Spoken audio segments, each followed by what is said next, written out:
साथियों नमस्कार। आप सबका मेरे इस चैनल पर स्वागत है। साथियों आज की इस वीडियो में मैं एसएससी जीडी में जो गड़बड़ हुई है उसके बारे में बात करने वाला हूं।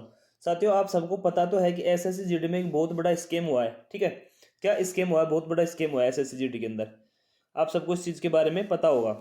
तो आज मैं इस वीडियो में यही बताऊंगा कि एसएससी जीडी में जो स्कैम हुआ है वो कहाँ पे हुआ है, क्यों हुआ है और कैसे हुआ है। ठीक है, दूसरी बात इसमें अपनी बात करेंगे कि इतनी ज़्यादा कट ऑफ क्यों गई है। साथियों आप सबको पता है कि मैं एसएससी जीडी की जो वैकेंसी थी और जो रिजल्ट आया है उसके पीछे पड़ चुका हूँ, हाथ धो के उसके पीछे लग गया हूँ और उसकी एक एक चीज़ें आपके सामने खोल खोल के रख रहा हूँ।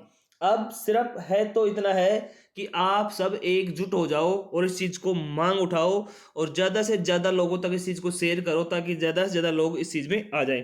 ठीक है, इतने ज़्यादा कट ऑफ जाने का रीजन भी मैं यहाँ पे बताऊंगा और आप सबको उस चीज़ को एग्री करना पड़ेगा। उसके साथ साथ मैं आगे आपको बताता हूँ कि जो आप ये जो गड़बड़ हुई है इसको लेके चुपचाप बैठ जाओगे ना तो भाई ये आगे भी होने वाली है। जो फरवरी में एग्ज़ाम है ना, फरवरी में जो एग्ज़ाम है उसमें भी ये गड़बड़ होएगी अगर आप कुछ नहीं बोलोगे तो। उसके बाद में दूसरी चीज़ बताऊँ कि अभी भी आप लोगों के पास क्या है, टाइम है। अभी भी अपने पास टाइम है, आप जग जाओ और एसएससी को भी जगाओ। ठीक है, क्या करो, एसएससी को भी जगाओ, आप भी जगो और सब एक हो जाओ, मिल जाओ। और आगे इस चीज़ को मैं अब आपको प्रूफ के साथ शेयर करता हूँ। एक एक चीज़ मैं आपको प्रूफ से दिखाने वाला हूँ कि कहाँ पे गड़बड़ हुई है, क्या क्या गड़बड़ हुई है। ठीक है, तो चलिए आगे बढ़ते हैं। सबसे पहले मैं आपको दिखाता हूँ कि ये आप कमेंट्स देखिए जो मेरी पिछली वीडियो में आए थे कि लोग क्या बोल रहे हैं।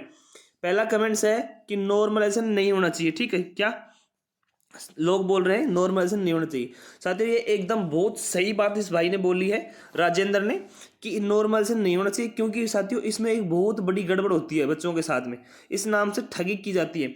दूसरा है सब एक होके सेकंड लिस्ट आना पड़े। हाँ ये सही कह रहा है भाई, क्या नाम है, ये कह रहा है सब एक हो जाओ ताकि एसएससी जीडी की दूसरी लिस्ट आई, वेटिंग वाली लिस्ट निकालनी पड़े। लेकिन मैं तो ये कहता हूँ आप सभी भाई एक साथ हो जाओगे ना तो ये रिजल्ट इनको दोबारा देना पड़ेगा। ठीक है, तीसरा कह रहा है सबको साथ लेकर आगे आना होगा। हाँ बिल्कुल, सब लोग मिलके और साथ आगे आओगे तो ये चीज़ अपन को हल करनी में आसानी हो जाएगी। ये कौन, प्रीति चौहान है, ये कह रही है सब लोग कह रहे हैं कि सही बोल रहे हैं कि सर एक तो एज भी नहीं बची अब आगे की तैयारी के लिए, नेक्स्ट ईयर के लिए जो मेहनत कर रहे हैं उसका नॉर्मलाइजेशन में बहुत कम नंबर दिया। ये बिल्कुल एक नंबर की बात कही है, बहुत सही बात इन्होंने बोली है कि जो मेहनत करने वाले बच्चे थे वो यहाँ पे रह चुके हैं और बहुत से लोगों का सपना भी टूटा है क्योंकि आगे उनके पास एज नहीं बची फॉर्म भरने के लिए। ठीक है, तो आगे कौन, ये आगे ये बोल रहे हैं कि सब मिलकर केस बनाते हैं, मेरे बेटे को समझ नहीं आया, सिर्फ पैसे का खेल हो गया। ये इन्होंने एक नंबर की बात बोली है। इनका कोई बेटा था जिन्होंने एग्जाम दिया था कि सब मिलके भर्ती पे केस करते हैं ताकि इसका कुछ समाधान होता है, यानी कि कोर्ट में लेके चलते हैं भर्ती को। और ये कह रहे हैं सिर्फ पैसे का खेल हो गया। तो यहाँ ये फिर सही बोल रहे हैं, कहीं ना कहीं ये स्कैम आपके साथ हुआ है। क्या स्कैम हुआ है और ये पैसों का खेल हो गया है। अब भी क्या आगे, अब ये भाई पूछ रहा है कि अब आगे क्या करना है, तो इसके बारे में आगे आपको बताने वाले हूँ। अपन को सबको मिलके क्या करना है और आप सबको विदित है कि मैं इस एसएससी जीडी की भर्ती को नहीं छोड़ने वाला। ठीक है, आगे और बढ़ाता हूँ मैं। आगे ये और कमेंट्स है, नॉर्मलाइजेशन में किसी को 16 नंबर और किसी को 4 नंबर, ये कैसा होता है भाई, ये सबसे बड़ा इश्यू है। इन भाई ने बहुत सही बात रखी है, किसी किसी को तो 16 नंबर मिले हैं और किसी को 4 नंबर ही मिले।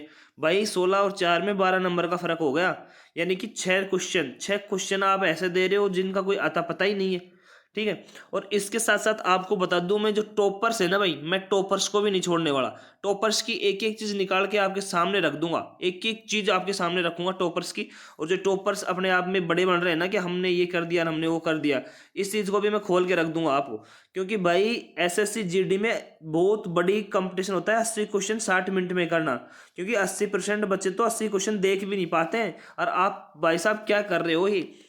अगला कमेंट है, सर इस बार इतना हाई कट ऑफ क्यों गया, मेरा इस बार लास्ट अटेम्प्ट था क्योंकि एज नहीं बचा, आगे हम फॉर्म फिल नहीं कर सकते। भाई बहुत ज़्यादा कट ऑफ गया है, बहुत ज़्यादा, और इसके बारे में बात करूंगा। इसका रीजन क्या है, सेकंड लिस्ट आनी चाहिए, बिल्कुल सेकंड लिस्ट आनी चाहिए वेटिंग वालों के लिए, बंद होना चाहिए नॉर्मलाइजेशन की करें, नॉर्मलाइजेशन बंद होना चाहिए। तो साथियों कमेंट्स मेरे पास और भी थे लेकिन मैं आपको बस ज़्यादा दिखा नहीं सकता कमेंट्स, इतने ही कमेंट दिखाया हूँ। अब आगे बात करते हैं कि अपन को क्या करना है।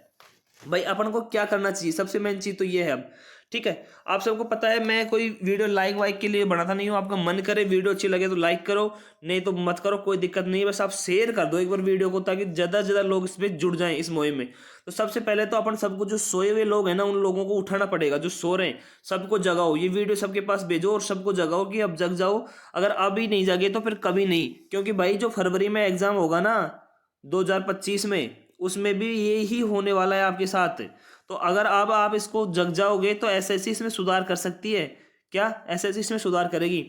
सबसे बड़ी चीज मैं यह बता रहा हूँ आपको, क्या करना है। जो बड़ी कोचिंग वाले हैं ना, उनको तैयार करो इसके लिए, इस आंदोलन के भाई। एसएससी जो सीजीएल था, एसएससी सीजीएल जिसमें स्कैम हुआ, उसके लिए सारे टीचर ने बोला, लेकिन एसएससी जीडी के लिए कोई टीचर नहीं बोल रहा। एसएससी जीडी में तो सिर्फ टॉपर्स पे लड़ाई कर रहे हैं टीचर। मेरी स्कूल से पढ़ाया, मेरी कोचिंग से पढ़ाया, मेरी कोचिंग से पढ़ाया, कोई कम्युनिटी पोस्ट डाल रहे हैं। लेकिन भाई एसएससी जीडी में जो स्कीम हुआ है उसके लिए कोई तैयार नहीं है, उसके लिए कोई बोल ही नहीं रहा यार।